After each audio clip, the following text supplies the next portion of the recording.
그래서 오늘은 넘치는 정보를 거르는 시간을 마련했습니다. 사실과 다른 내용이 전달되거나 왜곡 과장돼서 잘못 전달되는 경우 그런 혼란을 막아보자 이런 취지인데요. 오늘 함께해 주실 전문가 분을 모셨습니다. 이 팩트체크 전문 미디어 뉴스톱의 김준일 대표, 서울시 의사의 이 서현주 정책이사님을 역시 모셨습니다. 안녕하십니까 두 분? 네, 안녕하세요. 네, 바쁘신데 반갑습니다. 아침 일찍 이렇게 함께 와주셔서 예. 고맙습니다. 자, 김준일 대표님, 예, 오미크론 감염자에 대해서 정말 백가쟁명식의 많은 정보들이 지금 현재 나오고 있잖아요. 예, 예. 그런데 이제 이런 제가 내용들을 봤어요. 오미크론 변이 감염자들이 특이한 피부 증상을 보인다 이런 보도로 인해서 네. 검색 사이트에서 오미크론을 치면 피부 발진 이런 연관 검색어가 지금 뜨고 있거든요. 예. 이 부분에 대해서 한번 우리 김준일 대표께서 팩트 체크를 해보려고 저희가 모셨는데 예, 예. 영국발 보도였던 것으로 기억하는데 어떤 내용이었습니까? 그러니까 뭐 한마디로 얘기하면 오미크론 걸리면은 피부 발진이 나타나니까 피부 발진이 있으면은 오미크론인지 의심해라라는 네. 거예요. 이게 네. 이제 외신을 인용을 한 겁니다. 그래서 영국의 매체인 미러를 인용을 해가지고 국내가 많이 보도를 했고요. 미러지요? 예. 피부 발진 이렇게 검색을 해보면은 뭐 많이 나와 있어요. 뭐 파이낸셜 뉴스는 팔꿈치 울퉁불퉁 발진이 있다면 오미크론 감염됐을 수도 뭐 이런 식으로 보도를 한다든지. 네. 근데 이제 미러 제가 이게 한국 언론의 좀 문제점인데 이제 미러라는 매체가 어떤 매체인지를 우리가 좀 정확하게 아셔야 돼요. 그러니까 예. 이제 영국에 이제 대표적인 몇 개 매체들이 있습니다. 네. 이제 소위 말하는 옐로우 페이퍼라고 얘기를 하는 대중지인데 옐로우 페이퍼. 예, 흥미 위주로 이제 보도를 하는 곳들이 몇 군데가 있어요.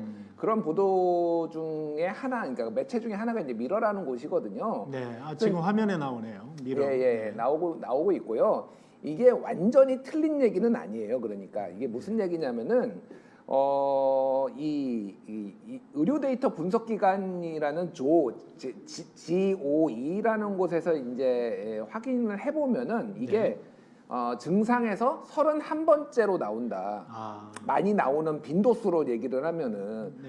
그러면 이제 피부 발진이라는 게 이를테면은 뭐 여러 가지가 있잖아요. 이를테면 가장 그 오미크론에 걸려서 코로나19 바이러스에 감염이 되면 가장 많이 나타나는 증상이 열이겠죠. 발열, 그렇죠. 발열이 있고 기침, 아니면 또 뭐 드물게는 후각마비 뭐 이런 것들이 있는데 그 중에서 31번째로 나타나는 게 이제 피부 발진이라는 거예요. 그러니까 아예 없는 게 아니고 예. 쭉 순서대로 증상을 늘어놓으면 31번째 증상이다. 예. 그러니까 이게 뭐 한 0.1% 뭐 한 1%에서 뭐 요 정도 나온다는 얘기입니다. 한마디로 쉽게 예. 얘기를 하면은. 그러니까 네. 이거를 피부 발진이 있다라고 해서 그러면은 내가 코로나에 걸렸나 이렇게 하는 거는 좀 과장된 거죠. 그러니까 예. 틀린 얘기는 아닌데 특히 언론들이 조금 이런 것들은 걸러서 조금 이게 사람들이 너무 흥분하거나 잘못되게 좀 판단하지 않도록 좀 이렇게 해석 주석을 잘 달아줘야 되는데 저런 식으로 이게 보도를 하면은 좀 공포가 좀 좀 많이 공포심이 유발될 수가 있는 거죠. 네. 영국 미러지 자체는 영국 황실의 가십을 먹고 산다 이런 얘기가 있지 않습니까? 그래서 옛날에 무슨 썬데이 뭐뭐 이런 수준 물론 제가 썬데이 이걸 폄하하는 게 아니고 사람들의 대중적 관심을 쫓아가는 옐로우 페이퍼의 한 종류다. 그렇기 때문에 정확한 정보를 여러분들이 얻는 게 굉장히 중요하다. 지금 김준일 대표께서도 아마 그런 부분을 지적하시는 것 같습니다. 그리고 또 남아프리카 공화국에서 오미크론 감염자들이 밤에 식은땀을 흘린다 이런 보고도 있었다고 하는데요. 예. 이건 사실입니까? 저도 식은땀은 종종 흘립니다. 저도 지금 약간 식은땀 흘리고 있고. 예, 지금도 이미 약간 뒤에서 땀이 흐르고 있어요. 서 이사님도 약간 흘리시죠. 예. 그러니까 감기 걸리면은 식은땀 혹시 흘리시지 않나요? 네, 맞습니다. 저 예전에 한 3년 전에 독감 걸려서요. 그 A형 독감 걸려가지고 굉장히 고생했는데 네. 식은땀 많이 흘렸어요. 이렇게 네. 입을 뒤집어 쓰고 식은땀을 안 흘리는 게 이상한 거 아닌가요? 예, 그래서 실제 이제 그 남아프리카 보건부 브리핑에서 이런 얘기가 나왔어요. 운벤 필레이 박사라는 분이 오미크론의 확실한 한 가지 증상은 밤에 흘리는 식은땀이다 라고 하고 그거에 관련해서 전문가들의 의견이 나왔습니다. 네. 하지만 이거와 관련해서 어떤 전문적인 이를테면 연구 보고서가 아직 나온 건 아니에요. 네. 그러니까 방금 말씀 제가 우스갯소리처럼 얘기를 했지만은 감기 걸리거나 독감 걸리거나 이거 발열 온도가 체온이 많이 올라갔을 때 식은땀 증상은 너무 자연스러운 거라서 이거를 뭐 특정 이것만의 오미크론만의 아니면 코로나19 바이러스만의 증상이라고 할 수는 없는 거죠, 그러니까. 네, 그렇군요. 우리 그 가운데 계시는 서현주 이사님은 지난 2년간 병원에서 코로나19 환자를 많이 진료해 보셨잖아요. 네. 지금 이런 얘기에 대해 어떻게 생각하십니까? 네, 일단 아까 이제 김준일 대표님이 말씀하신 것처럼 식은땀이라는 것은 굉장히 생리적으로 어떤 발열 현상이 있을 때 그 몸의 체온을 낮추기 위해서 발생하는 몸의 인체의 그 당연한 어떤 과정이라고 보시면 되고요. 만약에 이제 유독 밤에 식은땀을 많이 흘린다거나 아니면 이거 새롭게 뭐 생긴 피부 발진이 있을 경우에는 오히려 이제 코로나 질환보다는 다른 뭐 결핵이나 림프종이나 이런 다른 질환을 먼저 감별을 해야 되는 게 사실 저희가 임상적으로 행하는 의료의 형태이고요. 네. 그래서 제가 실제로 봤던 환자들 중에서는 이런 피부 발진이나 식은땀 증상을 주요하게 호소했던 환자들은 거의 없었습니다. 네. 네, 아예 없었다고 보시는 게 맞는 것 같아요. 오미크론 변이 감염자에게만 나타나는 어떤 특징이 있습니까? 네, 이제 1월 셋째 주에 처음으로 오미크론이 50%를 넘기고 지금은 이제 92%를 넘기면서 우세종으로 자리를 잡았는데요. 그래서 많은 국민들께서 이런 오미크론의 특이 증상에 대해서 많이 궁금해하시는 것 같아요. 네. 근데 현재까지 경험한 바로는 이런 증상이 나타나면 오미크론 변이다라고 유추할 만큼의 특이 증상은 현재까지 보이지는 않고요. 다만 보편적으로 나타나는 증상들을 보면 목을 긁는 듯한 간지러운 인후통이나 가벼운 발열, 마른 기침, 근육통과 같은 그냥 일반적인 감기 몸살과 같은 증상과 상기도 감염 증상들이 대부분인 것으로 보입니다. 그러니까 따로 뭐 델타다, 오미크론이다, 네. 아니면 옛날에 뭐 우한 바이러스다 여러 가지 상황들에서 증상 자체가 그 변이에 따라서 증상이 달라지는 특별한 어떤 특이점을 아직은 찾지는 못한 거네요. 그런데 이제 사실 델타와 오미크론은 많이 다르긴 한데 달라요. 델타 같은 경우에는 이제 후각마비 같은 후각마비. 증상이 조금 특징적으로 그렇죠. 있었죠. 그리고 이런 경우 그 델타 같은 경우는 하기도 폐렴 증상을 많이 일으키면서 중증 환자들이 많이 늘어났던 반면에 네. 오미크론 바이러스 같은 경우는 이제 표면에 있는 스파이크 단백질이 아. 변이가 생기면서 이게 침입 경로도 달라졌어요. 네. 그러면서 하기도 침입이나 이런 여러 가지 후각 마비 같은 증상보다는 가벼운 감기 증상 같은 상기도 감염 증상이 주로 나타나고 있다 이렇게 보시면 될 것 같아요. 예. 시청자분들의 이해를 돕기 위해서 이제 상기도는 바로 이 윗부분을 얘기하는 거고 예. 하기도는 이러한 증상들이 폐라든가 이런 곳으로 증상이 옮겨가는 거 이런 걸 얘기하죠. 네, 맞습니다. 기관지 아랫부분을 그렇습니다. 얘기합니다. 그런데 또 이런 얘기가 있어요. 오미크론이 5살 이하 어린이들에게 더 위험하다. 이런 얘기들은 맞는 겁니까?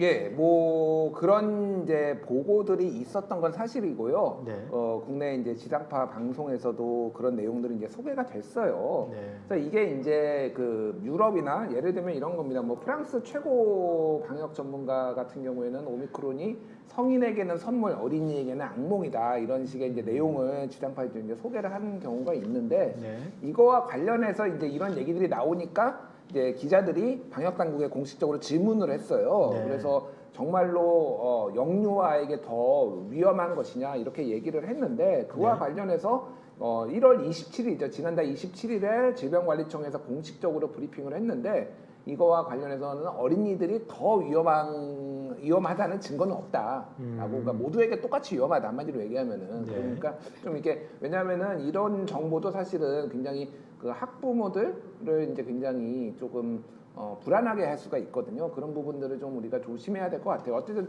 중요한 거는 오미크론이든 뭐 델타든 위험한 거는 맞는데 어린이에게 더 많이 위험하다라고 볼 수는 없다라는 게 방역 당국의 공식 입장입니다. 예. 이와 관련해서 뭐 SBS가 지난 1월 19일 보도한 내용을 제가 좀 간추려 드리면 오미크론은 폐로 가지 않고 코와 목에 머물기 때문인데 청소년이나 성인은 좀 코가 좀 막혀도 숨을 쉴 수가 있고 이게 정 안 되면 입으로 쉬어지잖아요. 그런데 5살 이하 어린이는 이게 잘 안 돼서 저산소증에 빠진다는 거죠. 그렇게 되면 콧물 재채기를 하면서 입술이나 손톱이 파랗게 변하고 또 날카로운 기침을 하면서 숨을 몰아쉬게 되는데 빨리 병원에 데리고 가서 산소만 줘도 잘 낫는다. 미국 연구팀은 오미크론의 유행은 어린이에게 위협이 되는 일반 감기의 대유행과 비슷하다 이렇게 분석했습니다. 이 부분에 대한 팩트 체크도 했죠. 예, 그러니까 전체적으로 보면은 이게 사실은 오미크론에 대한 해외 연구들이 조금 엇갈리는 부분들이 있어요. 그래서 이게 데이터들이 좀 더 쌓여가지고 서로 이제 뭐 크로스 체크라고 하죠. 이런 것들이 좀 이루어져야 되는 부분이 있는 것 같아요. 네. 그래서 더 일단은 특별하게 위험한 것은 아니다라는 아까 전에 말씀을 좀 드릴 수가 있고요. 네. 그 김민경 국립중앙의료원 감염내과 교수가 그때 이제 답변을 한 것에 대해서 좀 소개를 드리면은 네. 해외에서도 영유아의 입원율이 크게 증가하는 것이 보도가 되고는 있지만은 더 영유아가 더 많이 걸린다든지 더 위험한 것은 아니고 국외 데이터를 보더라도 델타 변이에 비해서 입원율은 3분의 1 정도로 낮다라고 보고되고 있지만은 워낙 이제 전파력이 강하다 보니까 절대 숫자가 늘어난 거죠. 분모가 늘어나다 보니까 입원 환자 수도 늘어났다 이렇게 볼 수가 있을 것 같습니다. 그리고 특히 이제 그 백신 같은 경우에는 영유아들이 이제 접종을 안 하는 경우가 많잖아요. 워낙 어리니까 물론 이제 자체적으로 이제 면역력이 강하다 보니까 크게 중증으로 되지는 않지만은 그래서 좀 더 이렇게 많이 걸리거나 이렇게 되는 경향성은 있을 수 있다 이렇게 얘기를 하고 있습니다. 네, 그렇군요. 우리 서현주 이사님은 뭐 대한전공의협회 부회장이시기도 하고, 네, 지금은 또, 수련 이사로. 예, 현재 그 수련의로 있고 이제 내과 전공의로 또 여러 가지 상황들을 지켜보셨잖아요. 예. 참 슬기로운 의사생활. 맞아요. 이 대목에서 궁금한데 그거 네. 자주 보셨어요? 저는 사실 다 보진 못했습니다. 네. 그 중간중간 이제 당직 때문에 바쁘고 그래서 네. 중간중간 봤는데 그 슬기로운 의사생활 보면서 굉장히 많이 위로를 받았던 것 같아요. 저희의 내용들을 정말 현실감 있게 잘 담아주셔서 국민들께서 많이 아시게 돼서.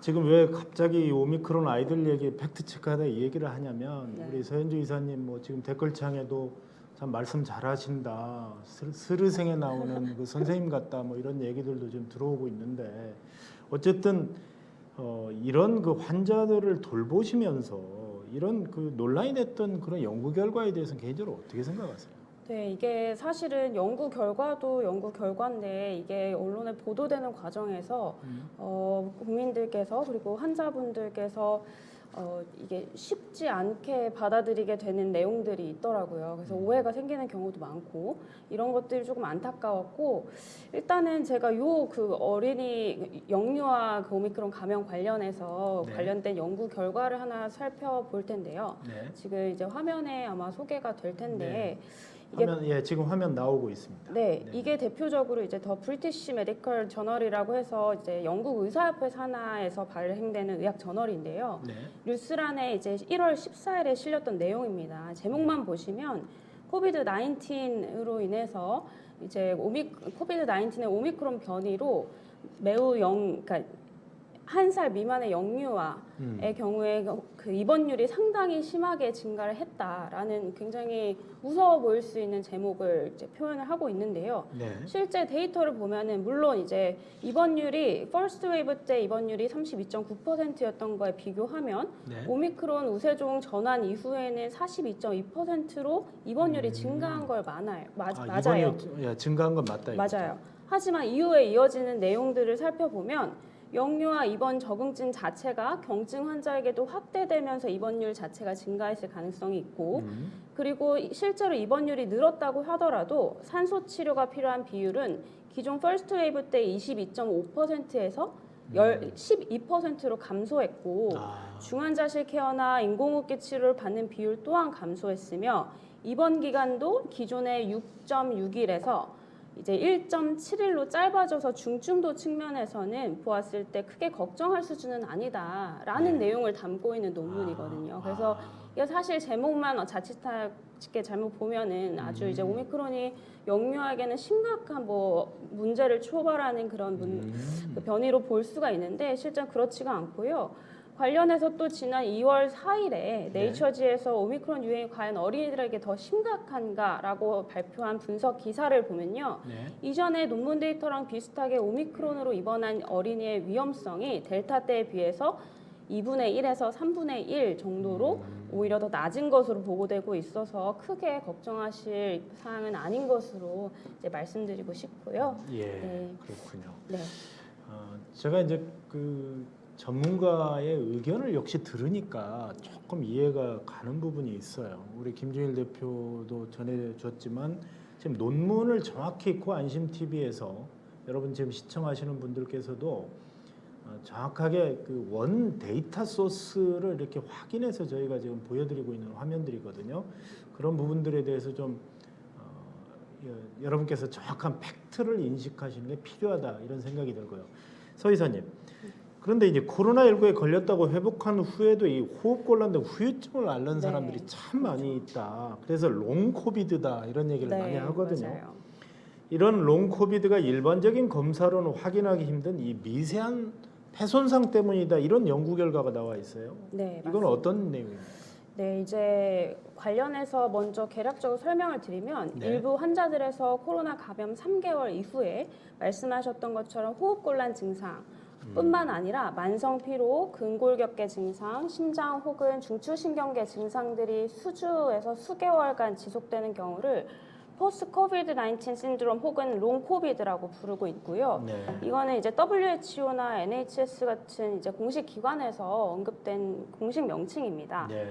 이제 구체적인 기전이나 발병 환자군이나 어떤 기간이나 치료법들은 아직 알려진 바가 없어요. 그래서 연구들이 지속되고 있는데 최근에 이제 영국 옥스퍼드대랑 맨체스터대 등의 이제 소속 전문가들로 구성된 연구진이 진행한 예비 연구를 살펴보면 네. 코로나19를 앓은 뒤에 후유증을 호소하는 환자 11명, 그리고 역시 코로나19에 감염돼서 3개월 이상 입원했으나 이런 후유증이 없는 참가자 12명, 네. 그리고 건강한 그냥 일반 참가자 13명의 세 그룹을 나눠서 비교 대조 연구를 진행했고 네. 제노가스를 흡입하는 과정을 자기공명 영상 장치, 즉 MRI 기법으로 이제 촬영해서 이제 폐 기능을 분석하였는데요. 네. 이제 코로나 감염 후유증 환자들의 경우에는 이제 폐가 가스로 혈류를 이제 전달하는 과정 자체가 그 기능이 손상된 경우가 이제 공식적으로 밝혀졌다라는 결과가 나온 바 있습니다. 하지만 네. 이게 워낙 N수가 적어서 이렇게 완전하게 신뢰하기는 좀 어려워서 이제 대규모 연구가 진행되고 있는 것으로 알고 있고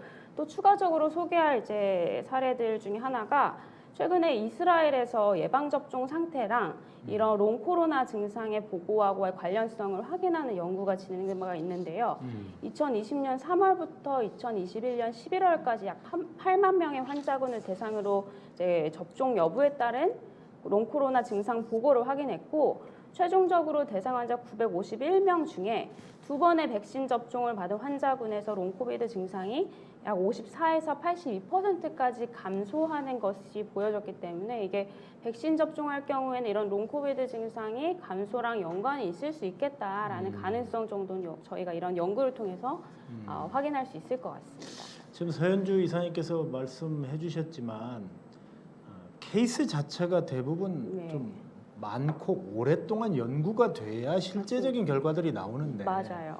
우리가 코로나라는 상황은 처음 겪어보는 거고 네. 연구자들 입장 또 의사분들 입장에서도 처음 그 겪는 상황들 아니겠습니까? 네. 그러다 보니까 지금 전 세계에서 의료진들 또 과학자들이 계속 연구를 하고 있지만 케이스 자체를 어떤 상황에서는 이런 데이터가 나올 수 있고 네. 이런데 그래서 그것에 대한 데이터의 결과들을 어떻게 해석하고 이것은 계속 축적되는 과정들인 거죠. 네, 네, 맞습니다. 그러니까 롱 코비드나 이런 상황들에 대해서도 지금 어떤 이거 뭐 전체가 다 틀렸다는 게 아니고 어떤 상황에 대해서는 이 상황이 맞고 그렇죠. 그렇죠. 그러나 이것이 또 케이스가 넓어지면 또 다른 결과가 또 초래될 수가 맞습니다. 있고. 예, 그렇죠.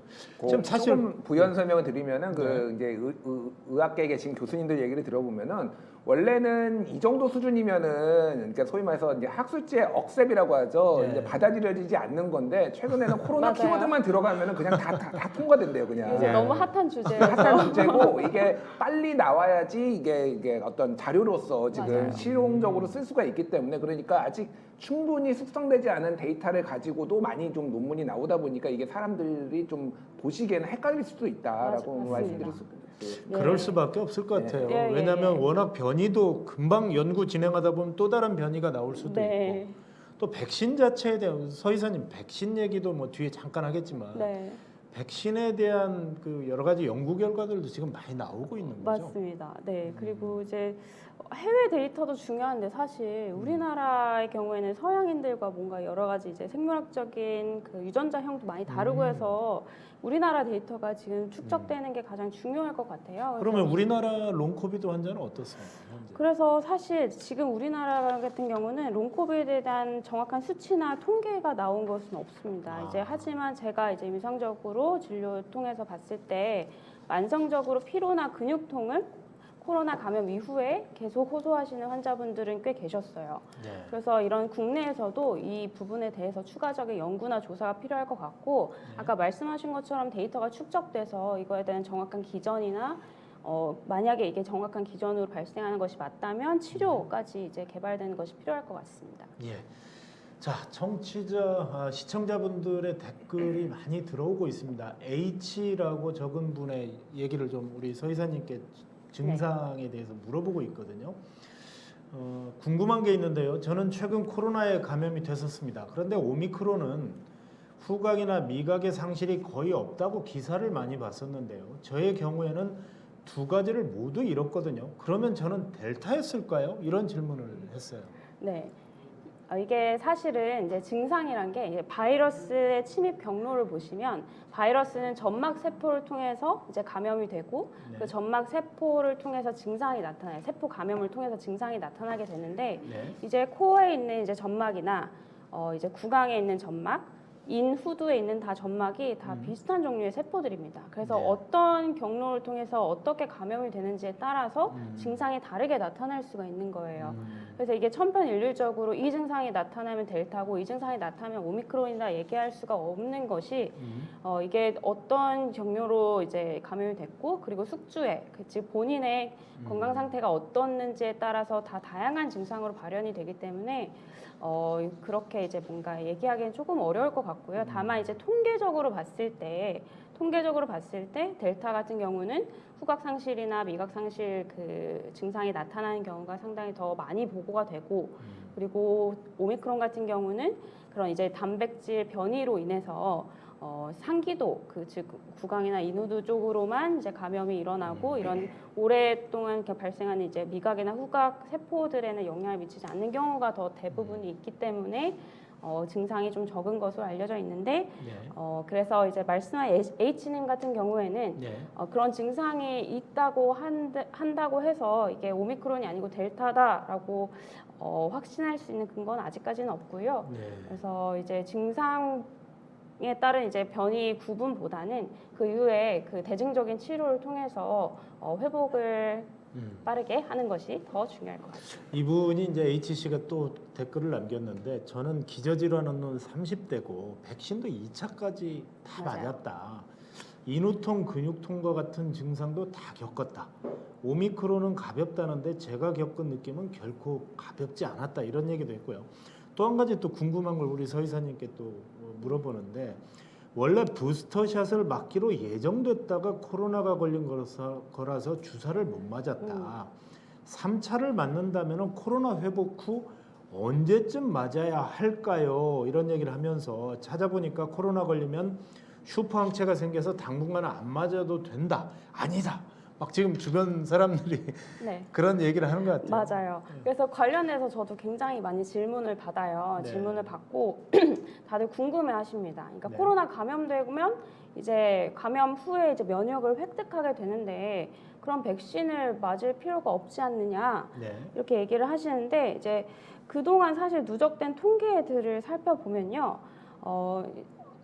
먼저 이제 자연 감염 후에 면역을 획득하는 경우와 네. 백신 접종 후에 면역을 획득하는 경우를 비교하였을 때는 백신 접종 후에 면역을 획득하는 경우가 더 그 효용성이 높고요. 그리고 백신 감염, 그러니까 자연 면역, 즉 코로나가 걸려서 면역을 획득한 사람이 추가적으로 백신 접종을 맞았을 경우에 이렇게 하이브리드로 면역을 획득했을 경우에 가장 중증 이완율하고 다시 코로나에 감염될 확률이 낮다라는 보고가 있기 때문에 이런 경우에도 이제 백신 접종을 하는 것이 추천이 되고요. 네. 간격은 사실 이제 뭐 지금까지 많이 연구된 결과는 없는데 보통의 경우에는 뭐 이제 저희가 보통의 생백신 같은 경우에는 한 달 정도 간격을 띄우고 맞으시길 추천드리고 있어요. 일반 생백신이라는 것은 기존의 뭐 독감 예방이라든가 그런 얘기입니까? 독감은 이제 사백신이고요. 사백신이고요. 생백신은 어떤 걸 얘기해요? 생백신은 이제 살아있는 균을 주입하는 예. 이제 백신을 말하는데 네. 그런 경우는 보통 이제 수두 같은 수두. 예방 접종을 말하고요. 예. 그래서 사실은 크게 이제 그 코로나 감염하고 다시 백신을 접종하는 기간은 크게 지금은 문제가 없는 것으로 보이고 있는데 예. 어떤 여러 가지 데이터들 지금 축적된 상황이 아니기 때문에 그래서 그런 식으로 이제 저희는 말씀드리고 있어요. 지금 말씀을 듣다 보니까 2차 백신까지 이분은 맞으셨다가 결국은 이제 감염이 됐단 말이에요. 네. 감염이 됐는데 이제 부스터샷을 예약을 했었는데 그 기간을 중에 감염이 됐고 그런데 이제 언제 맞아야 되느냐? 아까 말씀하신 것처럼 생백신의 경우에는 한 달 정도 있다가 맞았는데 현재 데이터나 정확한 데이터들은 아마 질병 당국에서 여러 가지 연구 결과를 가지고 이제 나오는 걸 좀 추천드리고 싶고요. 네. 다만 중요한 것은 한 번 그 백신을 맞고 그러한 감염이 되면 기본적으로 항체 자체가 아주 슈퍼 항체가 생기는 건 분명한 거죠. 그 그렇죠. 팩트 자체는. 네. 그렇기 때문에 다른 사람보다는 훨씬 안심하셔도 된다라는 말씀을 좀 드리고 싶고요. 어제 그 정재훈 박사님께서도 그런 얘기를 했는데 지금 현재 이런 상황이라면 우리나라도 전체 인구의 뭐 한 4분의 1에서 5분의 1 정도가 감염이 되고 그런 후에 우리가 뭐 집단 면역이라는 것을 얘기를 한다던가 일상생활로 회복할 수 있는 예. 왜냐하면 한번 걸린 사람들의 그 항체 자체가 여러 가지 뭐 설사 돌파 감염이 된다 하더라도 네. 중증으로 갈 수 있는 건 아니기 때문에 그걸 맞아요. 막아주는 효과가 있다는 예. 거죠. 그렇군요. 맞습니다. 자 그리고 그 김종일 대표님 예.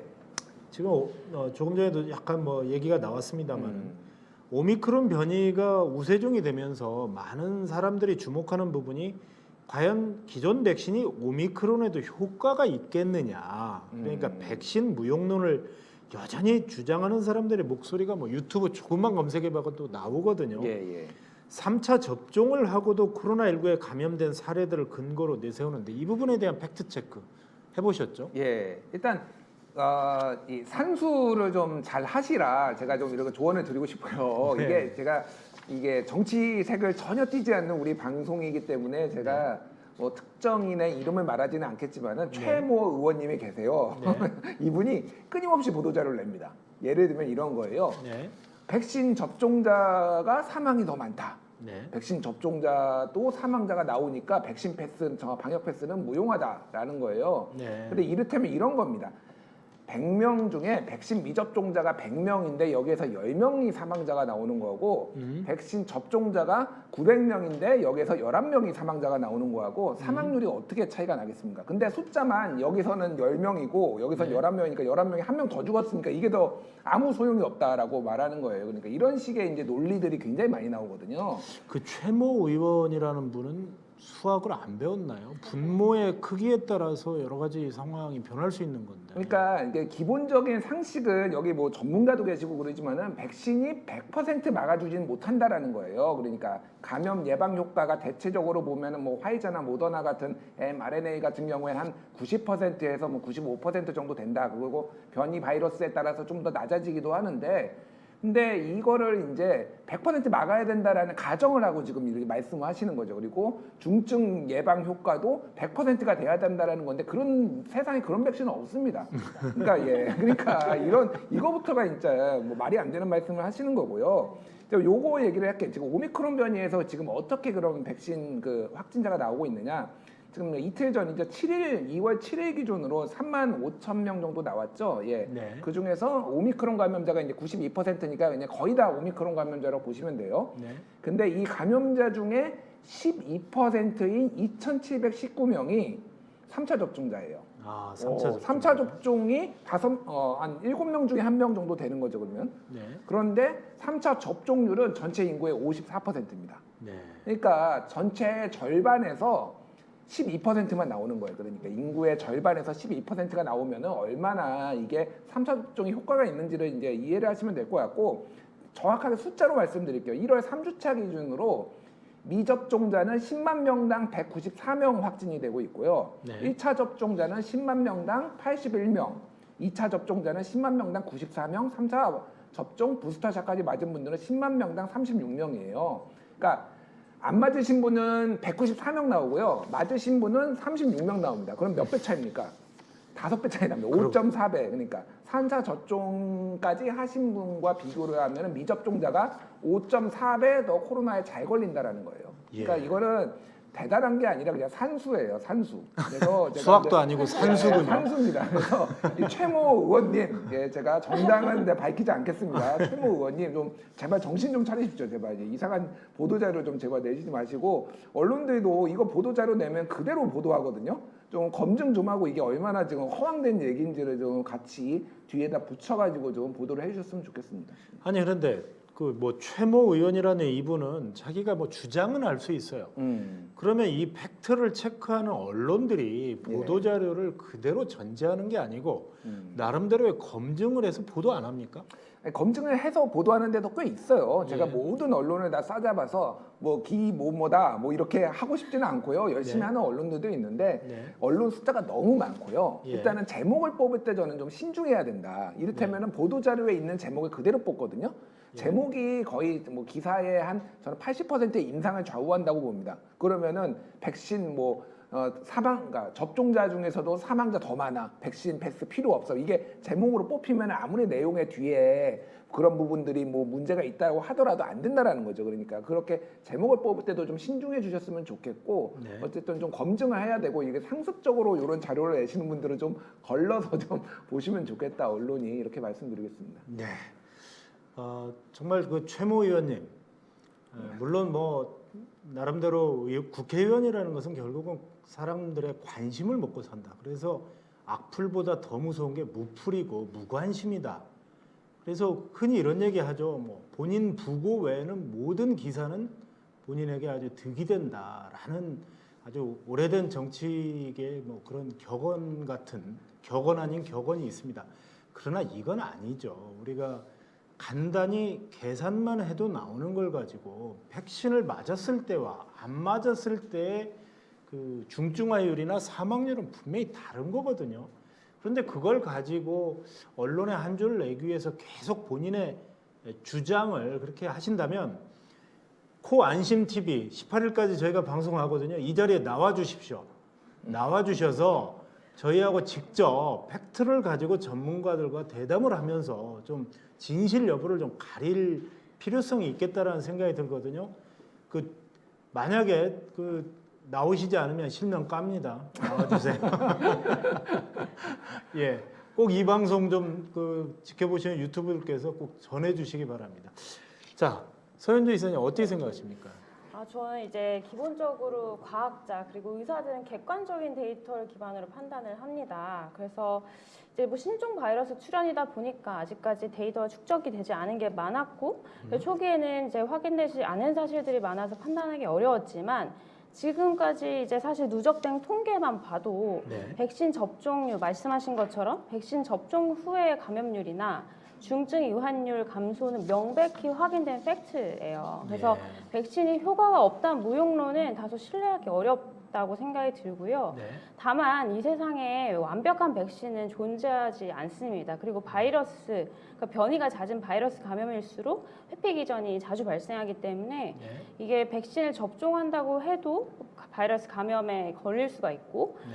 그렇지만 바이러스 감염 후에 이제 그런 중증으로 이완될 확률 자체를 대폭 낮춰주기 때문에 네. 이런 특히 고령이나 면역 저하자들 같은 경우에는 백신 접종은 이제 선택이 아닌 필수라고 저는 생각을 하고요. 네. 그 사실 뭐 대상포진 같은 경우도 대상포진 바이러스 백신 맞고도 걸리거든요. 근데 네. 저희가 이제 권고를 하는 이유는 그 굉장히 극심한 통증 자체를 줄여줄 수 있기 때문에 권고를 하거든요. 그런 차원에서 이해를 해주시면 감사하겠습니다. 예. 정말 여러분께서는 지금 서울시 코비드-19 심리지원단과 나는 의사다가 코로나19 특별 생방송으로 12시간 생방송으로 진행하고 있는 코안심TV를 여러분이 함께하고 계십니다. 지금 시각이 오전 10시 48분을 지나고 있는데요. 여러분들께서 궁금한 사항은 유튜브에 지금 댓글창이나 이런 것들을 시청하시면서 바로바로 의견들을 주시기 바랍니다. 여기에 오신 두 분, 언론 분야에서 좀 이런 것은 봤는데라고 혹시 팩트 체크가 필요한 부분은 우리 김주일 대표님이 체크해 주실 거고요. 또 서현주 이사님께서는 정말 그 정확한 의료 정보에 대한 팩트 체크를 해주실 거니까 오늘 팩트 체크 여러분들이 유튜브에서 궁금해하는 사항들을 저희가 해소해드리기 위해서 오늘 이 시간을 마련했거든요. 그러니까 지금 댓글창에 좀 올려주시고요. 아까 그 H분이 와 덕분에 궁금증이 해결됐습니다. 조만간 백신 맞으러 가야 되겠네요. 알려주셔서 감사합니다. 이런 말씀 주셨고요. 서점 주인님은 아까 최모 의원님 신상을 여기에다 털어버렸어요. 저희는 절대 아직 털은 게 아닙니다. 뭐 저희는 표현의 자유를 중시하기 때문에 반론권 저희가 보장해드립니다. 최모 의원님 꼭 이 자리에 나오셔서 본인의 주장하시면 됩니다. 물론 그분도 뭐 여러 가지 주변에 보좌관들이라든가 뭐 전문가들이 있으시겠죠. 그런데 정확하게 여기는 나는 의사다. 의사분들이 직접 나오셔서 하는 곳이고 또 팩트를 정말 체크하는 데 있어서 전문가들의 의견을 중시하는 부분이 있기 때문에 당당하게 이곳에 오셔서 같이 좀 주장을 해주시기 바랍니다. 영우님은 백신 관련 기사가 너무 많아서 뭐가 맞는 말인지 혼란스러운데 너무 뚜렷하네요. 이런 얘기 했네요. 제가 하나만 더 말씀드리면은 그 최모 의원께서 이런 보도 자료를 냈어요. 네. 백신이 효과가 없어서 119 신고가 늘었다라는 보도 자료를 낸 적이 있습니다. 네. 한마디로 얘기하면은 백신의 부작용이 많기 때문에 119 신고가 작년보다 그러니까 재작년보다 작년이 늘었다. 뭐 이런 보도 자료를 냈어요. 그래서 백신이 무용론이고 부작용이 많다라는 건데 그냥 우리가 상식적으로 생각을 해도 갑자기 백신을 맞았는데 몸이 막 열이 오르거나 몸이 안 좋아요. 네. 그럼 119에 전화를 하시나요? 그러니까 여기 들어보시는 시청자분들이나 여기 계신 분들한테 좀 여쭤보고 싶어요. 네. 갑자기 뭐 막 열이 올라 백신 때문에 119에 전화하시나요? 아니죠. 그러니까 전화를 119 하는 게 아니라 일반적으로 뭐 질병관리청에 홈페이지를 검색할 수도 있고 아니면 병원에 가겠죠. 아니면 그게 있거든요. 단계가 있는데, 그러니까 무리하게 119 신고 전화가 늘어난 게 사실이거든요. 실제 보면 데이터가. 근데 이거를 이제 상관관계로 묶어버리는 거예요. 그러니까 인과관계나 상관관계로. 근데 두 개는 별도의 시스템으로 움직이는 거거든요. 왜 늘었는지를 이제 봐야 되는 거죠. 119 신고는 왜 늘었느냐? 119 신고는 집에 있어서 많이 늘었답니다. 사람들이. 장난 전화 같은 거나 뭐 여러 가지 이유가 있겠죠. 뭐 불안한 것도 있고. 불안한 것도 있고. 그래서 많이 늘었다고 합니다. 그래서 이런 식으로 이제 저는 장난질이라고 보는데 이런 식의 이제 보도 자료가 너무 많아요. 그래서 걸러서 들으셨으면 좋겠습니다. 아니 흔히 제목 장사라고 하죠. 통상적으로 이런 언론 보도가 옛날에 저희가 기사의 기초 수습 기자들에게 어떤 상황을 알려줄 때 예로 드는 기사 제목이 있습니다. 예를 들어 무의촌에 의사 없어. 운동은 건강에 좋아. 둘 다 당연한 얘기거든요. 한번 생각해 보세요. 무의촌이라는 것은 무의촌 안에 이미 의사가 없다는 것을 나타내는 거거든요. 근데 무의촌에 의사 없어. 운동은 당연히 건강에 좋죠. 물론 뭐 운동 자체가 건강에 나쁘다라는 연구 결과는 없잖아요. 네. 그런데 그러한 제목들이 당연시되고 그런 제목 장사를 해서는 안 된다. 기자들도 어떤 제목을 달 때 분명하게 의미를 부여해서 해야지 그냥 통상적인 제목을 붙일 경우에는 그런 현상이 빚어지거든요. 지금 말씀하신 것처럼 최 의원께서도 보도자를 내는 데 있어서 제목 장사를 하려고 하는 게 아닌가. 그런데 그 부분은 있어요. 119 자체 신고가 저는 늘었을 수는 있다. 물론 허위 이런 걸 여부를 떠나서 불안하고 그다음에 내가 지금 집에서 자가격리나 밀접 접촉을 하는데 어떻게 이동을 해야 되는지 이런 부분들에 대한 어떤 것은 있었을 것 같아요.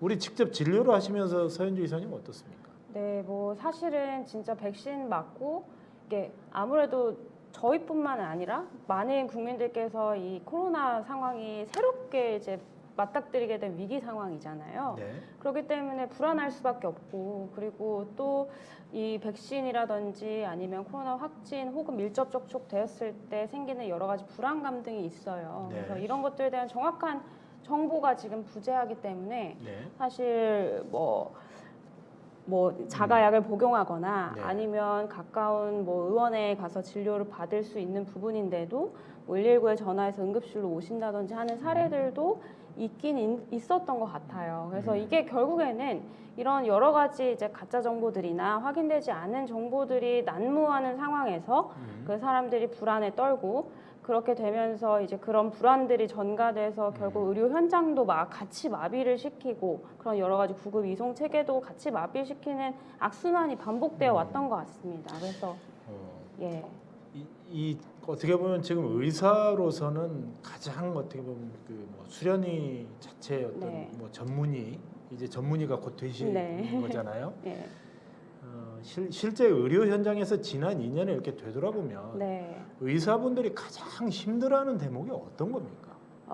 일단은 정말 저희 같은 경우는 일단 환자들이 굉장히 많이 늘고 그리고 그 의료 현장에서도 여러 가지 방역 지침을 지키는 과정에서 굉장히 혼란스러웠어요. 그래서 그런 의사분들도 혼란스럽군요. 그렇죠. 왜냐하면 지침 같은 걸 굉장히 좀 중간중간 많이 바뀌고 그리고 행정명령 같은 것들이 이제 발생하면서 저희도 뭐 병상을 옮기거나 빼거나 이렇게 해야 되는 상황들이 많이 발생했고 그런데 이제 그러면서 업무량이 늘고 이제 힘들고 육체적으로 힘들고 한 것들은 사실 워낙 힘들게 이제 지냈기 때문에 큰 문제가 되지 않았는데요. 이게 네. 저희가 사실 심적으로 가장 힘들었던 건 뭐냐면 이게 병상이 부족하고 의료 장비가 부족한데 환자들이 갑자기 폭증하면서 중증 환자들이 폭증하면서 그런 의료 체계가 약간 무너지고 그리고 이런 이제 의료기기, 인공호흡기 기계라든지 네. 에크모 기계라든지 아니면 그런 의료 인력의 부족으로 인해서 환자들이 제대로 치료를 못 받고 사망하거나 이런 경우가 생길 때 정말 심적으로 많이 힘들었던 것 같아요. 그래서 이제 그런 트라우마도 생기는 거고 네. 사실 어떤 사망 환자들을 봤을 때 그 트라우마는 네, 일반적인 것을 뛰어넘는 거잖아요. 네, 그래서 의사분들이나 뭐 간호사분들에 대한 심리적 치료가 필요하다. 네. 이런 부분에 대한 얘기는 참 많이 나오는데 실제적으로 의료 인력 절대적인 의료 인력 자체가 지금 부족한 상황이어서 네. 대체 인력을 구할 수가 없어서 오히려 일부 간호사분들의 경우에는 그만두는 경우도 많이 있다면서요. 네, 이게 사실은 코로나 진료가 굉장히 특수한 진료 분야이기 때문에 네. 그냥 일반적인 의료 그 의사 간호 인력이 늘어난다고 해서 해결되는 부분이 아니거든요. 그러니까 그런 전문 진료 영역 능력을 갖춘 전문 의료 인력이 필요한 건데 이게 사실 지금까지는 굉장히 다 등한시되던 분야였어요. 이런 네. 뭐 중증 환자를 보고 중증 환자를 치료하고 그리고 병원에서 맨날 당직 써야 되고 이런 분야들이 굉장히 이제 3D 업종이다 보니까 등한시되었고 그러다 네. 보니까 이제 부족한 인력 체계가 꾸려지게 됐는데 네. 이제 코로나 같이 이제 그 위기 상황이 발생하면서 이게 더 여실히 드러나게 된 거죠. 네. 그래서 이런 부분들에 대한 그러니까 더 튼튼한 체계나 보완이 반드시 필요하다고 생각을 하고 있습니다. 네. 저도 팩트 체크 하나 좀 네. 부탁드리고 싶은 게 지난번에 그 어느 외신을 보니까 일반인들에 비해서 의료진들은 코로나에 걸릴 확률이 상대적으로 연구 결과에서 좀 적게 나타났다. 그 원인을 두고 분석한 그 기사들이 있더라고요. 네. 그래서 그 원인을 보면 기본적으로 의료진 자체는 환자들을 치료하다 보면 자연스럽게 한번 감염이 됐다가 네. 낫거나 네. 아니면 병원균 자체에 대한 내성이 평소에 많이 쌓여 있기 때문에 네. 상대적으로 좀 그 말하자면 일반 환자분과 의료진의 감염률 자체가 좀 다르게 나타났다 이런 결과를 봤는데 어떻게 생각하십니까? 네, 뭐 일리가 있는 이야기인 것 같습니다. 예. 사실 저희가 이제 일반적으로 그 바이러스나 이런 여러 가지 그 균에 네. 이제 많이 노출되다 보면 거기에 네. 대한 이제 면역이 자동적으로 생길 수 있고 그게 이제 알게 모르게 여러 가지 교차 반응에 의해서 네. 그 이번 코로나 감염에 의해서도 면역기능을 획득하게 되는 경우가 있을 수 있는데 이게 네. 아직 뭐 과학적으로 근거가 밝혀진 부분은 없는 것 같고요. 다만 여기서 또 한 가지 체크를 해봐야 되는 게 저희가 진료 현장에서 그런 네. 방역 지침을 거의 완벽하게 준수하면서 환자들 보기 때문에 네. 그래서 사실 코로나 확진 환자들 봄에도 불구하고 감염률이 이제 낮게 유지될 수 있는 이유는 그런 이제 적절한 병원 내 감염 관리 지침이나 방역 체계들도 역할을 하고 있는 것 같습니다. 예, 그렇군요. 자, 아까 백신의 무용론을 놓고 지금 얘기를 하다가 의사분들의 또 의료진들의 상황을 좀 저희가 같이 얘기를 해봤는데요. 다시 얘기가 좀 돌아가서요. 백신 접종을 꺼리는 이유 중에 하나가 부작용 부분 아니겠습니까? 저도 이제 백신을 3차 접종까지 맞았거든요. 네. 3차 접종까지 맞았는데 저 같은 경우는 처음에 아스트라제네카를 1, 2차 맞았고 네. 지난번에 이제 3차 접종을 모더나를 맞았거든요. 그런데 아스트라제네카는 역시 아재들이 맞는 거여서 그런지 저 개인적으로는 거의 증상이 없었습니다. 그래서 억지로 뭐 아픈 척을 해야 될 정도로 왜냐하면 아재들은 아재 맞으면 안 아프다. 왜냐하면 네. 세포가 늙어서 그런 거다. 이런 얘기들이 한참 저희 세대에서 맞아요. 떠들었고요. 모더나를 맞았을 경우에는 뭐라고 할까요? 맞은 부위가 이렇게 좀 열감도 있고 약간 뭐라고 할까요? 그 어떤 둔하다고 할까요? 그런 증상이 있더라고요. 네. 그래서 이제 mRNA 백신과 아스트라제네카는 좀 차이가. 다른 네. 차이인데 모더나를 받고 나서 모더나가 좀 세구나. 그런데 그런 거였는데 일단 두 분은 증상은 어떠셨어요?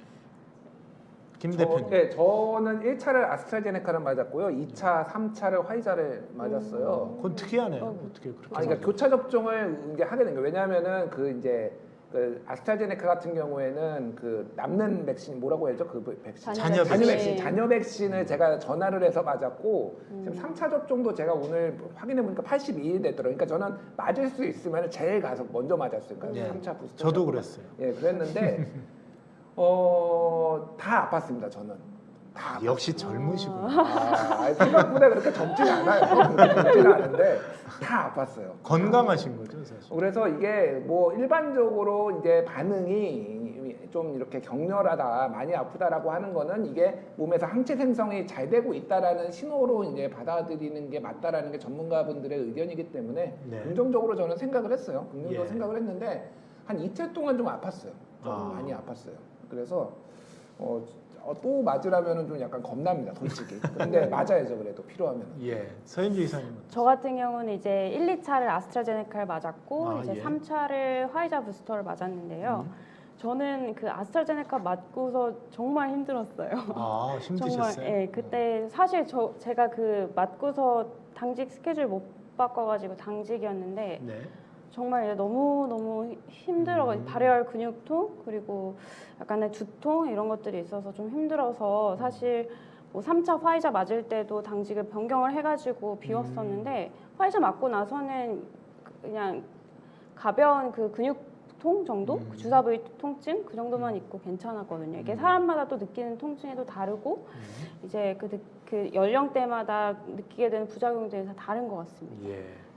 일단 이 대목에서 두 분은 건강하고 세포가 젊은 걸로 저는 뭔가 아이, 이것도 그 팩트 체크해서 케바케입니다. 소위 말하는 반드시 작용이 없다고 해서 그게 예. 뭐 이렇게 면역력이 떨어지거나 나이가 들었다고 볼 수도 없고요. 진짜 예. 케바케. 예. 그 댓글에서 이제 HS님이 이런 얘기를 했어요. 백신 3가지 종류로는 병원에서 안 놔주던데요. 각각 맞아보고 싶어서 일부러 자녀 백신 통해서 다른 걸 맞아보려고 했더니 의사분이 말리더라고요. 그러는데 이런 분들도 진짜 있나요? 1, 2, 3차가 각각 다르게 맞는 경우는 정말 네. 재밌네요. 이런 경우는. 약간 뭐 쇼핑 같은. 쇼핑같이 하시는 연- 분들 계시다. 뭐 선생님도 의사 선생님도 계시지만 교차 접종이 사실은 처음에 설계 자체가 이거를 교차 접종을 위해서 나온 게 아니기 때문에 굉장히 나라마다 조심스러웠지만은 임상 데이터들을 보면은 교차 접종을 하면은 맞아요. 두 가지 백신의 장점을 다 취득할 수 있는데 부작용도 두 가지가 다 나타난다. 맞습니다. 가능성이 있다. 이제 이런 것 때문에 조심스러운 거지. 그러니까 아스트라제네카 1차 맞고 2차 화이자 맞는 경우에는 아스트라제네카는 소위 말하는 면역 세포를 활성화하는 T세포 면역을 활성화하는 데 좀 더 장점이 있고 네. 화이자나 모더나 같은 mRNA 같은 경우에는 항체가 생성되는데 그러니까 두 가지 장점이 다 가질 수 있다라는 거예요. 근데 더 아프다고 합니다. 약간 맞았을 때. 그래서 뭐 모르겠습니다. 본인이 일부러 그거를 맞으실 필요는 없는데 굳이 예. 꺼리실 필요도 없다. 부작용이 있긴 하지만 그게 뭐 결정적인 부작용은 아니라는 게 대체적으로 의학계의 얘기더라고요. 예. 지금 뭐 댓글에도 날이 좋아서님, 저는 1, 2차 화이자 맞았는데 약간의 팔뻐근함 외에는 증상이 없었다 이런 말 주셨고 신기님은 3차까지 안 아프던데 내가 이상한 건가? 아닙니다. 정상이십니다. 그런 거죠? 네. 어떤 분이 제가 아까 조금 뭐 아재 개그를 했더니 영호님이 사회자님 아재 개그 크크크크 저희 부모님도 아스트라 맞고 전혀 이런 말씀을 주셨습니다. 시청자 여러분 이건 쇼핑이 아닙니다. 백신은 따지고 보면 사실 장기적인 관점에서는 물론 뭐 10년 이후에 어떻게 될지 20년 이후에 어떻게 될지는 우리가 아무도 모르는 거죠. 장기적인 거에 대해서는. 다만 현재 mRNA 백신이든 뭐 아스트라제네카든 우리가 수많은 인류의 그 경험과 축적을 통해서 과학자들 그리고 의료진들이 신중하게 테스트를 현재로서는 최선을 다했다. 그리고 모든 백신에는 부작용, 약에도 부작용이 있듯이 백신에도 일부 부작용이 있을 수 있다. 이것을 100% 완벽하게 한다면 그건 신의 영역 아니겠습니까? 우리가 자연 앞에서 겸허해야 된다는 측면에서 그것을 뭐 100%가 아니기 때문에 불안한 감은 가질 수 있지만 그거에 따른 효과가 너무 크기 때문에 우리가 백신을 반드시 맞아야 된다라는 것을 전문가들이 권유하고 있는 겁니다. 김주인 대표님, 네.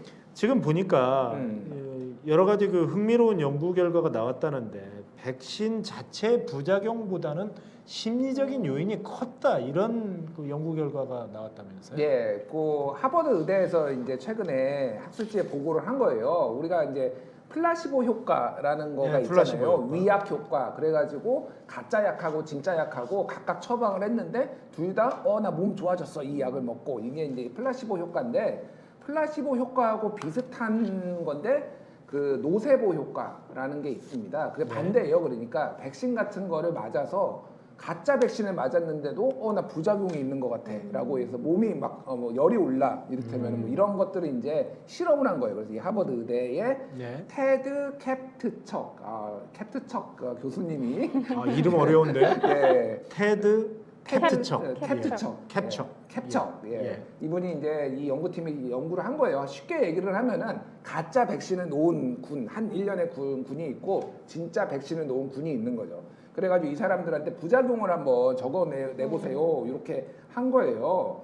그러니까 가짜를 맞았는데 나 피로해. 두통에 있어가 35% 가짜를 맞은 사람의. 그리고 16%는 주사 부위가 붉게 변하는 국소 부작용을 또 적어냈어요. 가짜 백신을 맞았는데. 예. 그래서 전체의 통계적으로 보면은 1차 접종을 했을 때 전체의 76% 그리고 2차 접종은 52%가 노세보 효과다. 한마디로 얘기하면은 심리적인 이유로 이렇게 되는 거지 실제 부작용이 아니라는 거예요. 그러니까 한마디로 얘기하면은 이미 쫄았어. 백신 맞으면 아플 것 같아. 그래서 맞았더니 안 아플 것 같은, 그러니까 실제 아프지 않은데도 네. 나는 아파라고 심리적으로 그렇게 생각을 하면서 이게 이를테면은 뭐 이제 보고를 한다든지 질병관리청에 이런 비율이 굉장히 높다라는 겁니다. 그래서 뭐 부작용이 없는 건 아니지만은 너무 공포에 우리가 사로잡힐 필요도 없다 이런 결과인 것 같습니다. 예. 그러니까 가짜로 그러니까 전혀 어떻게 보면 물백신이라고 네. 할 수가 있죠. 가짜로 넣는데 역시 증상이 비슷하게 나타났다는 거네요. 보니까 심리적으로 했다는 거네요. 서현주 교수님 어떻습니까? 근데 이걸 사실 자세히 살펴보면요.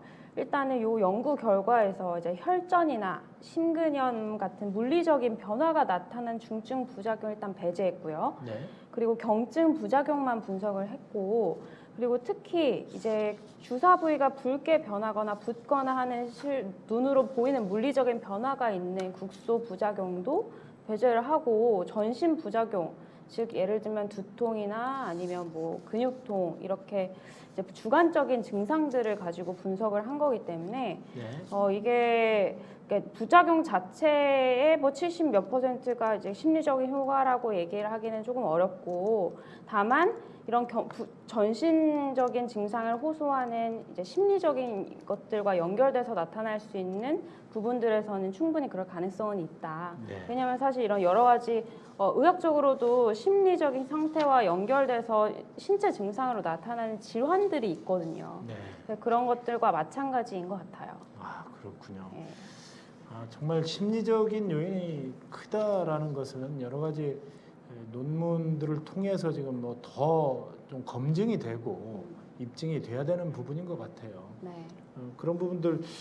자, 코로나19 팬데믹이 지금 불러온 여러 가지 인포데믹의 뭐 여러 가지 그 어떤 정보의 과잉 이런 부분들이 있는데, 한번 지금 WHO에서 제가 어제 홈페이지를 가보니까 현재까지의 그 사진들 좀 한번 띄워줘 보시죠. 왼쪽이 좀 화면이 잘렸네요. 왼쪽에 숫자가 나오는 건데, 다시 한번 제가 자료를 좀. 지금 현재 이게 전 세계에 지금까지 코로나 지난 2년 동안 확진자들 그리고 사망자들이 어느 정도나 되는지에 대한 통계 자료인데요. 지금 현재 제가 언뜻 보기에 전 세계 지금까지 3억 한 7천만 명 정도가 현재까지 그 감염이 됐었고, 네. 현재까지 사망자가 약 570만 명 정도가 됐다고 그래요. 네. 570만 명이라는 숫자가 현재 사망을 전 세계적으로 했다는 네. 거죠. 미국의 경우에는 현재 사망자 숫자가 한 91만 명을 넘어섰다고 그래요. 혹시 그런데 그거 아십니까? 지난 1, 2차 세계대전과 그 한국전쟁 그리고 베트남 전쟁 때 민간인을 포함해서 숨진 미국인들의 숫자가 몇 명인 줄 아세요? 47만 명입니다.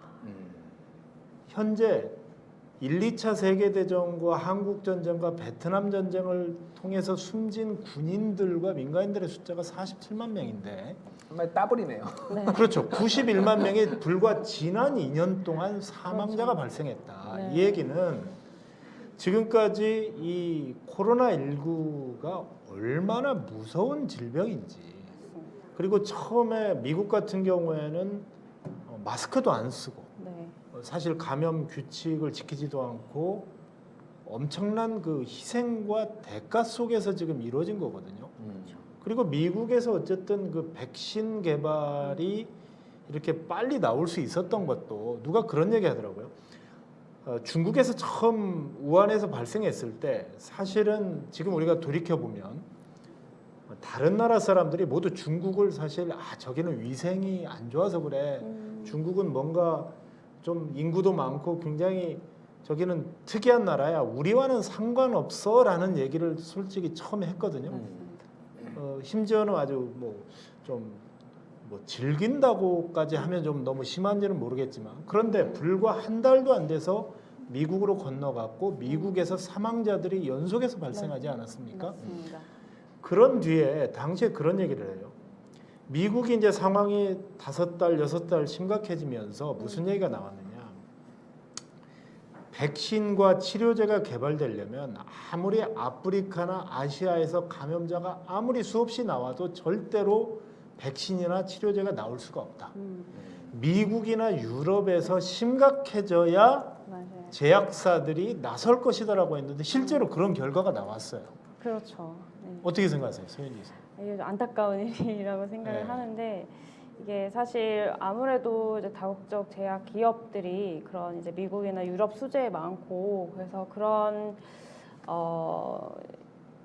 네. 바탕으로 이루어지기 때문에 여러 가지 이제 대규모 임상 연구라 그런 제약 개발이라든지 이런 것들이 이게 사실 좀 안타까운 부분이기는 하죠. 예, 그렇군요. 예. 자, 화면을 다시 한번 그 통계가 정확히 나와서 통계를 정확히 보여드리기 위해서 그러는데요. 지금 WHO의 현재 화면을 보면은요, 그게 3억 8,400만 명이 현재 감염이 됐고요. 573만 5천 명이 사망을 했다. 그리고 위에 223만 5천 명은 바로 어제 전 세계적으로 새로 감염된 그 숫자를 나타내는 거죠. 이것을 보면 정확하게 현재 3억 9,400만 명이 현재 감염이 됐다.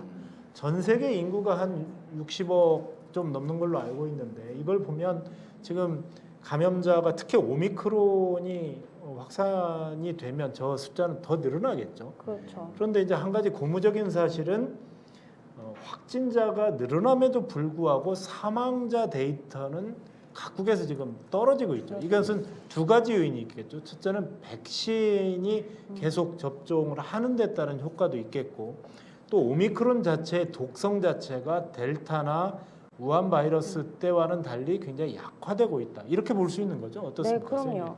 네, 오미크론 그러니까 바이러스는 변이가 지속되면 지속될수록 병독성 자체는 약해질 수밖에 없습니다. 네. 그래서 실제로 많은 전문가들이 이번 오미크론을 극복하면 이제 정말 코로나에서 우리가 이제 해방될 수 있는 물론 코로나 자체 바이러스가 사라지는 건 아니겠지만 네. 우리가 공존이 가능한 그래서 일상생활을 회복할 수 있는 시기가 곧 오지 않을까라는 희망찬 얘기를 하고 있는데요. 네. 그래서 그런 부분에 대해서 저희가 이제 단계적으로 또 여러 가지 준비해야 될 것도 많고 하기 네. 때문에 이런 팩트 체크에 관련된 이 방송이 굉장히 중요한 것 같습니다. 예. 뉴욕타임스에서 보도한 그 그래프가 있어서 지금 잠깐 화면 좀 띄워주시죠. 이 화면을 지금 저희가 좀 보면서 서현주 이사님과 좀 얘기를 나누고 싶은데 네. 이게 바로 이제 오미크론과 델타 변이와 일반적인 초기의 것을 이렇게 비교한 뉴욕타임스가 분석 그래프예요. 네. 이렇게 보면 오미크론은 일반적으로는 지금 그 사이클 자체가 지금 처음에 감염자가 노출이 돼서 일반적으로 어떤 부하라고 하죠. 네. 그러니까 바이러스가 몸에 부하되는 그 감염이 쭉 잠복기가 되는 코스가 있고 지금 그 감염 전염성을 갖고 있는 것은 저 붉은 사이에 있는 그 기간을 나타내는 거죠. 예, 맞습니다. 예, 증상이 나타내는 것은 몸에 어느 정도 잠복이 됐다가 지금 피크를 이뤘다가 지금 그 증상이 쭉 가는 거고 예. 그 증상이 거의 끝나가는 시점에서는 이제 전염성이 사라지는 거죠. 네. 다음 장 좀 보여주시죠. 지금 오미크론의 그 여러 가지 그 잠복 그 배양 기준을 보면 초기에는 배양 기간이 상당히 뭐 일주일에서 최대 10일까지 길었고 네. 델타의 경우에는 약 6일에서 7일 정도였는데 오미크론은 3일에서 4일 4일 정도. 정도. 예. 예, 지금 계속 그 배양 기간이 짧아지고 있는 거죠. 네. 그런데 이제 그 저기 그 그래프를 보시면 바이러스가 노출돼서 쭉 잠복을 하다가 정점에 이른 뒤에 알파나 델타 같은 경우는 그 증상 자체가 좀 길게 나타났죠. 다음 장 보여주시죠. 그런데 오미크론 같은 경우는 상당히 좀 짧아진 거죠. 네. 그래서 그리고 이제 오미크론과 그 델타의 차이가요. 뉴욕타임스에서 얘기하기로는 증상 자체의 기간이 짧아져서 어느 환자의 경우에는 바로 회복 단계로 가고 노출해서 증상의 단계가 뭐 한 2, 3일, 3, 4일 정도 이렇게 가다가 바로 이제 병원으로 가는 경우가 있는데 이것의 경우에는 백신을 맞지 않은 경우 백신을 맞지 않은 경우에는 병원으로 간다. 그리고 위에 백신을 맞은 경우에는 회복 단계로 간다. 지금 이 그래프가 그걸 보여주고요. 그 롱코로나 그러니까 긴 지금 노출 자체 지금 아직은 이거에 대한 연구 결과가 정확히 나와 있지는 않지만 네네. 오미크론의 경우에 앞으로 이것이 어떻게 결과가 나올 거냐. 그런데 델타나 뭐 지금 알파 같은 경우는 그 회복의 속도 그리고 후유증의 속도가 조금 나타나는 거였는데 네. 뉴욕타임스의 기사를 제가 보니까 오미크론에 대해서는 아직 어떻게 될 것인지에 대한 네. 상황이 없다는 거고요. 다음 장 마지막 한 장 더 보여주시죠. 그래서 지금 오미크론과 다른 변종의 차이가 지금까지 미국에서는 신속한 그 항원 검사와 PCR 테스트를 두 가지를 같이 했었거든요. 그래서 왜 그랬냐면 노출에서부터 전염성의 기간이 굉장히 길었기 때문에 지금 그 흔히 어제도 그런 질문들이 들어왔는데 항원 검사와 PCR 검사의 차이가 뭐냐? 항원 검사는 위에 그래프 있죠. 비교적 그 전염성이 강한 그런 그 최대한 막 노출이 되고 남들에게 감염을 시키는 그거의 단계를 짧게 테스트하는 거고 PCR 검사는 조금 더 잠복기부터 나중에 종료되기까지의 기간을 더 정확하게 잡아주는 거죠. 예. 그렇기 때문에 PCR 검사를 하면 훨씬 더 확진자를 더 많이 찾아낼 수가 그럴 있는 수 거고. 있습니다. 네. 그런데 이제 오미크론의 상황이 와서는 상황이 변한 거죠.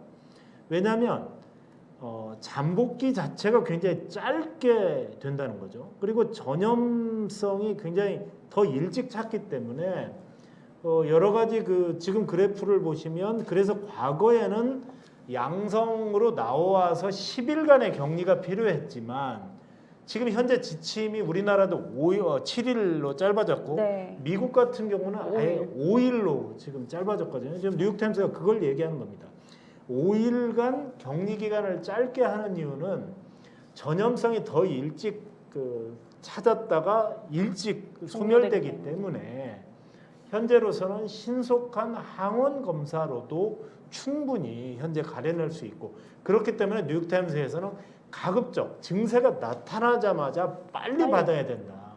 미국의 경우에는 그 뉴욕타임스 보도에 따르면 현재 99.8%가 오미크론이라고요. 네. 지금 우리나라는 90% 넘어섰죠. 이거 92%를 넘어섰습니다. 91%를 넘어섰죠.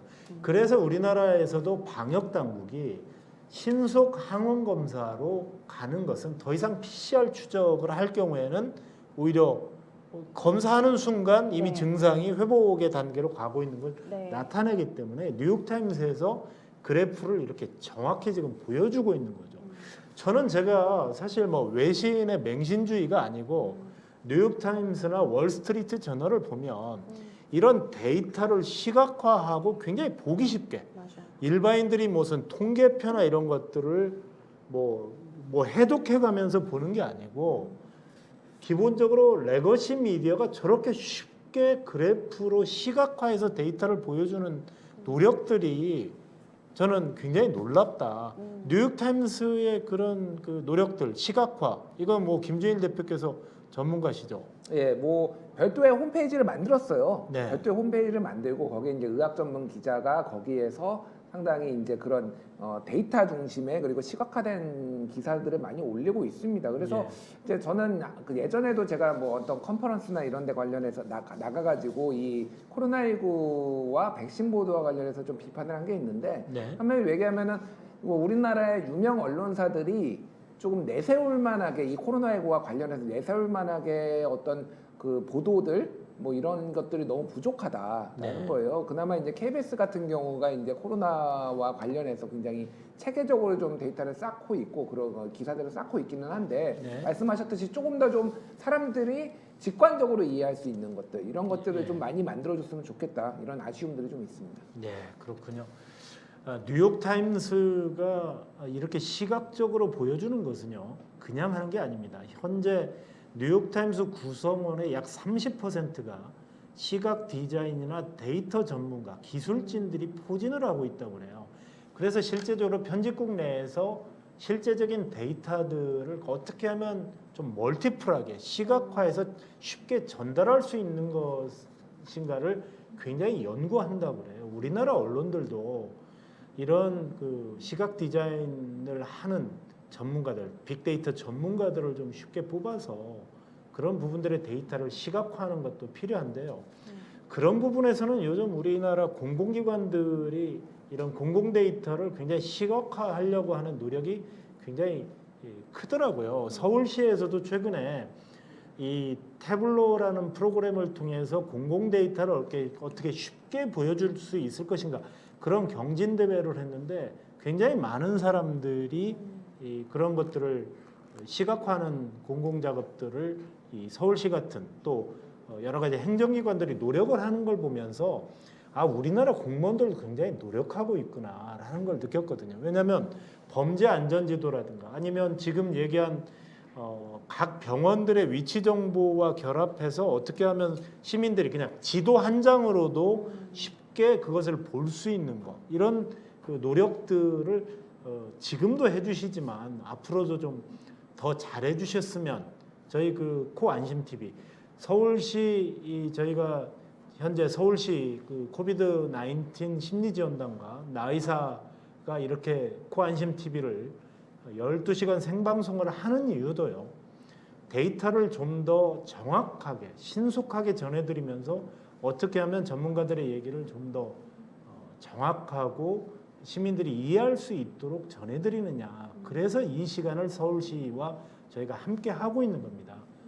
시청자 여러분께서 이 URL을 좀 많이 더 올리셔서요. 지금도 뭐 많은 댓글들이 올라오고 있는데 재택 치료자나 심리적으로 좀 불안한 분들에게 이 URL 생방송 이 주소를 같이 공유해 주시면 심리적으로 안정도 되면서 무턱대고 서울시나 뭐 보건소에 전화하지 마시고요.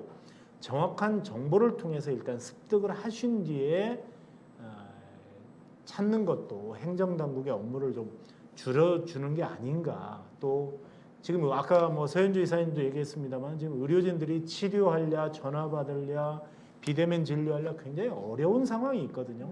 이런 부분들을 좀 해소해 주는 게 아닌가 이런 생각이 듭니다. 여러 가지로 지금 뭐 여러 가지 상황들 지금 서현주 이사님도 얘기를 하셨는데요. 네. 전반적으로 좀 오늘 출연하시면서 네.